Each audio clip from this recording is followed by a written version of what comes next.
Добрый день, дорогие вокалисты и те, кто серьезно увлекается вокалом. Это видео я снимаю по просьбе одного из подписчиков, который оставил свой вопрос в комментарии. И этот вопрос был о том, как же умело и эффективно сохранять вокальную позицию во время пения. Я полагаю, что этот вопрос очень актуален и для тех, кто только начинает заниматься вокалом, и для тех, кто уже поет профессионально. Потому что вокальная позиция как раз то ощущение, которое дает голосу не только яркость и выносливость, но и возможность, так сказать, управлять звуком, управлять своим голосом. Это то самое необходимое ядро, с которого начинается любое обучение. И без ощущения этой вокальной позиции, скорее всего, все остальные действия просто пойдут на смарку и будут неэффективны, поскольку будут приводить к половине результатов или, собственно, вообще только к вокальным зажимам. Для тех, кто еще не знает, что такое вокальная позиция, вы сможете посмотреть массу технических видео, которые рассказывают вам принципиально о том, что же происходит у нас внутри, когда мы принимаем эту вокальную позицию. Я же вкратце только объясню сейчас, что вокальная позиция – это ощущение, которое отделяет нас, вокалистов, от речевого обыденного звука, которым мы пользуемся в обычной жизни, в реальной жизни. Причем вокальная позиция, в отличие от актерской речи, тоже, в свою очередь, еще более глубоко, на мой взгляд, отличается. Потому что если я буду говорить с вами в вокальной позиции, мой звук будет совершенно не похож на тот, которым я говорю с вами прямо сейчас. Например, сейчас я с вами говорю в вокальной позиции. Только пусть вас это не пугает, потому что вокальная позиция обеспечивает нам открытые резонаторы и поступление звуков непосредственно в резонаторы, неважно, это резонаторы грудные, головные или еще какие-нибудь. А также эта вокальная позиция позволяет нам соединить наш голос и диафрагму, то есть удерживать опору дыхания.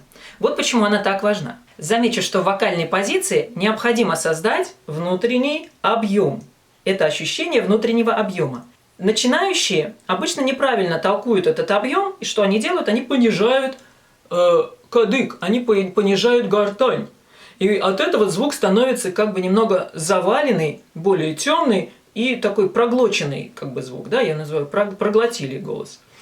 А на самом деле объем нужно достигать не путем опускания гортани, то есть она может опускаться, может и нет, в зависимости от стиля, в котором вы работаете, а вот подниматься должно мягкое небо.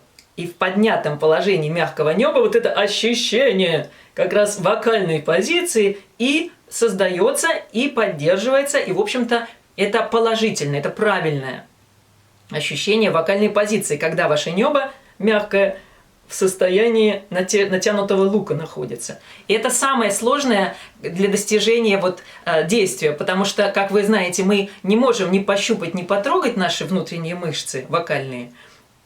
И мы можем только базироваться на определенных субъективных ощущениях, или, может быть, каких-то визуализациях, или, может быть, каких-то звукоподражаниях, может быть, да, которые вас приведут к ощущению этой вокальной позиции. И после этого ваши мышцы просто должны это запомнить и уже применять как данность, как вашу новую находку. Запрыгивать в эту вокальную позицию нужно так же, как если вы, допустим, в момент танца, да, люди, которые занимаются классическим балетом, у них есть препарасьон. Вот без этого препарасьон, вот этой в танцевальной позиции, да, умение себя поставить в танцевальную красивую позу, вокальная позиция то же самое. Без этого не происходит начало вокала. Даже если ваш голос выглядит просто, и как будто бы это очень легко певец поет, да, ничего не, так сказать, не напрягая, не затрагивая, особенно не затрачиваясь на такой голос. На самом деле он все равно производит это через вокальную позицию. Только тогда голос и тембр звучат реально красиво и реально трогают душу своими переливами и богатством своего цвета.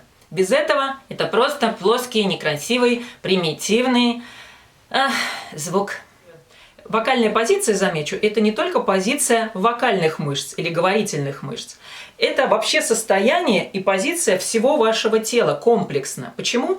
Потому что, как я уже заметила, это связь между вашей диафрагмой и голосом тоже.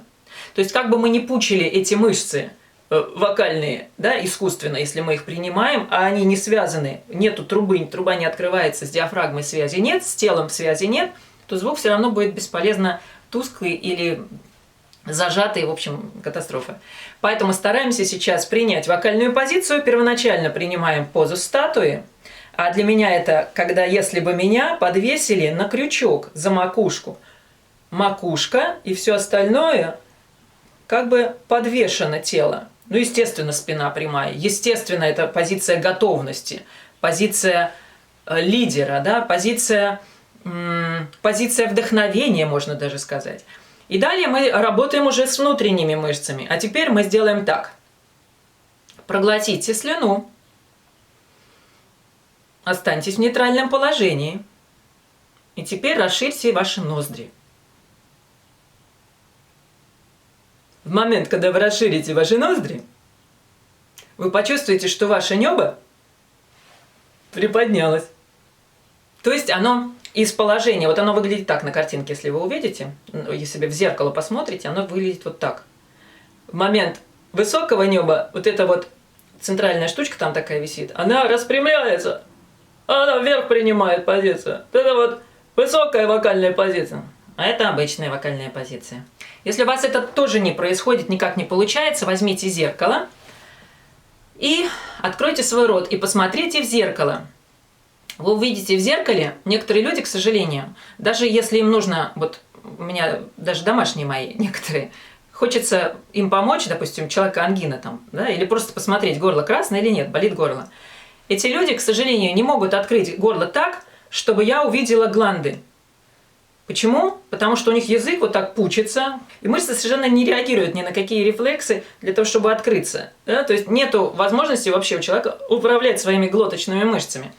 Поэтому стойте перед зеркалом и откройте ваш рот, манипулируйте до тех пор мышцами вашей глотки, пока вы не увидите ваши гланды. И в этих гландах вы увидите, если у вас гланды не удалены, вы увидите гланды, если удалены, просто свод этой мягкого неба, и как оно оттянулось наверх. И чем лучше оно оттянулось наверх, тем лучше будет звучать ваш голос. А также, если вы смотрели мультфильм «Остров сокровищ», вы помните, там персонаж доктор Ливси, который говорил вот так. Замечательно. Какая прелесть. Где черный пес? Успокойтесь. Здесь нет никаких собак. Запомните, если вы не бросите пить, очень скоро умрете. Слово «рум» и слово «смерть» для вас означает одно и то же. И если у вас получится говорить как доктор Ливси, это значит, что у вас тоже получилась высокая вокальная позиция. Ну а если серьезно, сейчас мы проработаем, как же удерживать вокальную позицию. Итак, мы делаем сейчас упражнение, которое я называю под кодовым названием «жало». Упражнение для удержания вокальной позиции, а это значит, я удерживаю связь с диафрагмой и удерживаю тон, длинный тон, я рекомендую делать первоначально на лип-трил, то есть это губная трель, иными словами. Итак, мы возьмем одну ноту на любом удобном участке вашего диапазона. Попробуйте. Работает? Я надеюсь, что да. Теперь, начиная с этого тона, мы, не меняя тон, мы просто увеличиваем силу звука и уменьшаем силу звука несколько раз на одном выдохе.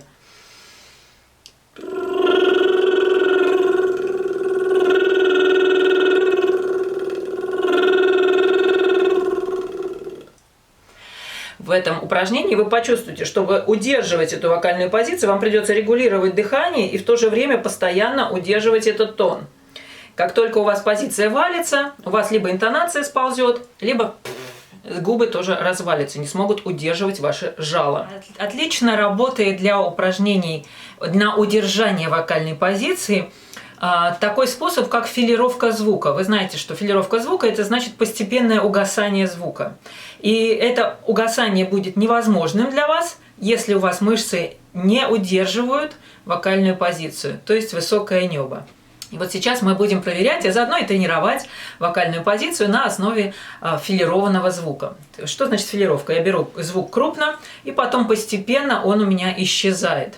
Но прежде чем мы начнем заниматься именно открытым звучанием, мы попытаемся то же самое проделать на закрытом звучании. Поэтому мы возьмем слово «онг», также можно назвать «кинг» или «пинг». Есть такой американский селебрити-коуч, очень дорогой, Кен Тамплинг, и он всегда на своих занятиях говорит «Ping is a king». Так вот, говоря о кингах и пингах, мы сейчас обозначим это в слове, давайте все-таки будем более спиритуальными, возьмем слово «онг», очень похоже на какую-то мантру йогическую. «Онг, онг». И вот что я делаю в этот момент, я заворачиваю звук «онг» за область, за моим носом, что ли, так. То есть я подворачиваю звук за носовую область. Я не гоню его сразу в нос, как сигнал, да? Но я его подворачиваю, и получается он где-то между ушами у меня там находится, в центре головы, вот этой вокальной позиции, в центре, ровно в центре по стержню.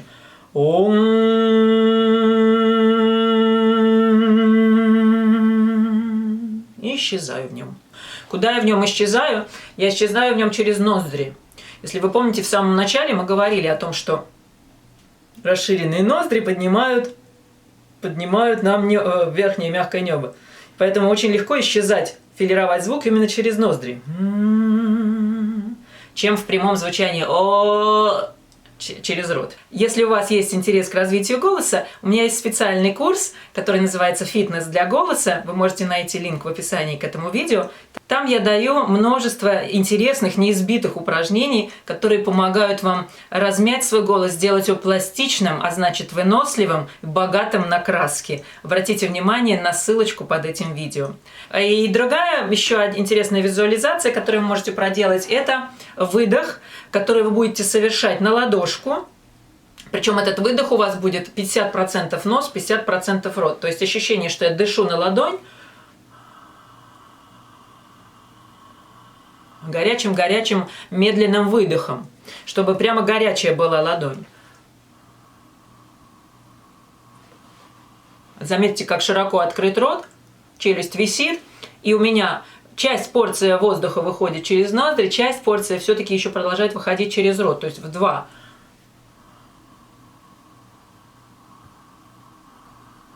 Удерживайте этот выдох как можно дольше. То есть таким образом вы стационарно этот выдох приучаете, выдыхать ровно и медленно, без рывков, без трясочки. Да? И параллельно вы делаете это через высокую вокальную позицию, выдыхая параллельно и через нос, и через рот.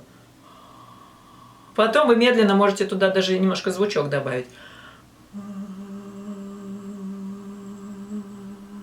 В удобном режиме. То есть это не мгновенное, опять же, это тренировка мышц, это такой маленький мини-джим, мини-фитнес для вашего голоса.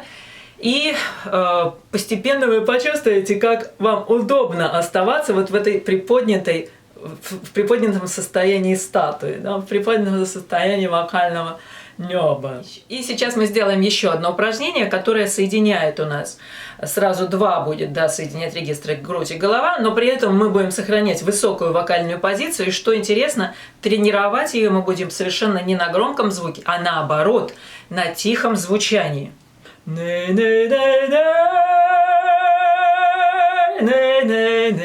И вы услышите, как у вас далеко-далеко внутри вашего черепа где-то зазвучал голос. Но при этом вся ваша вот эта вокальная позиция распухла, как большой пузырь внутри.